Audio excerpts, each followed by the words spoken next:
مشاهدي قناة داوود تيفي، نقدم لكم في هذه الأمسية المصممة ورئيسة تعاونية تشقر رقية بالمناسبة الدورة الأولى من القفطان المغربي. أهلا وسهلا.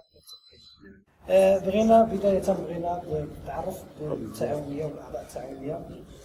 تعاونية تشقر المحيط هي تعاونية حديثة العهد، تأسست في شهر أبريل، وأعضائها كتكون من رئيسة التعاونية اللي هي أنا تشقر رقية، أمين المال هشام بالهنش، الكاتبة والمقررة مريم تشقر، والأعضاء عبد الرحيم البدوع وأمين البوري.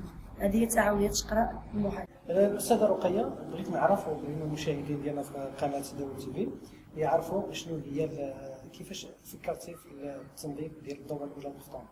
هي صراحة الفكرة كانت فكرة جماعية من جميع الأعضاء أننا نديروا دورة لربيع القفطان المغربي الأصيل، ولكن الفكرة زادت أكثر لحبنا للصناعة التقليدية وبالخصوص القفطان المغربي.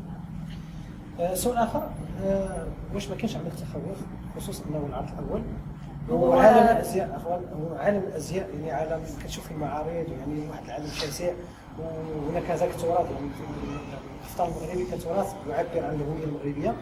واش ما كانش عندك تخوف من هذا الأمر؟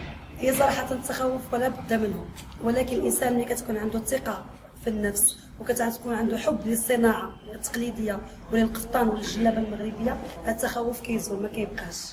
أستاذة رقية، كيفاش هي الارتسامات ديالك خصوصا أننا شفنا العرض الجامعة، شفنا العرض الحقيقة كان واحد الرسم رائع، شنو هي الانطباع ديالك على العرض ديالك اللي درتيه؟ واش انت راضي على العمل اللي قمتي به ولا ربما كان العمل ناقصو شي حاجة؟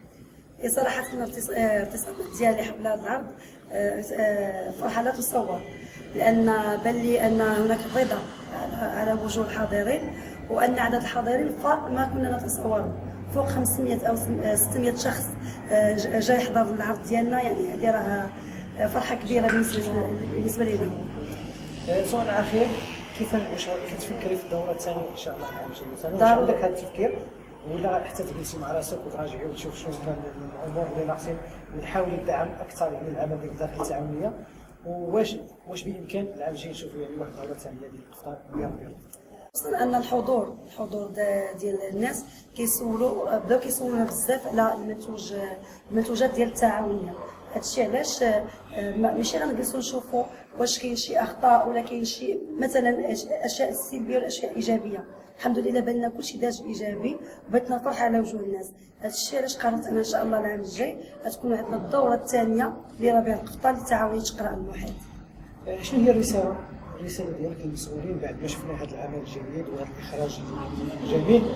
وفي الحقيقه مادام هي الدوره الاولى فاكيد ربما كاين هذا الشيء مبهر، ولكن واش كتفكري على في شركات اخرى مع المؤسسات مثلا مع السبونسور اللي يمكن يدعموك، وحيت على ما اعتقد كما صرحتي ان التمويل كان تمويل ذاتي؟ عندك الحق، هذا التعاون تشقر المحيط هذا العرض الاول هو كان تمويل ذاتي، يعني ليس بدعم من اي جهه او اي اداره، ولكن هذا كان عرض اول وكان ناجح ومن تمويل ذاتي، ولكن تنفكروا اننا نديروا شراكه مع جمعيات، علاش لا يكون هناك مسابقه حول احسن جمعيه ولا احسن تعاونيه، ويكون ان شاء الله العرض شامل. شكرا وتحيه وتوفيق ان شاء الله. لا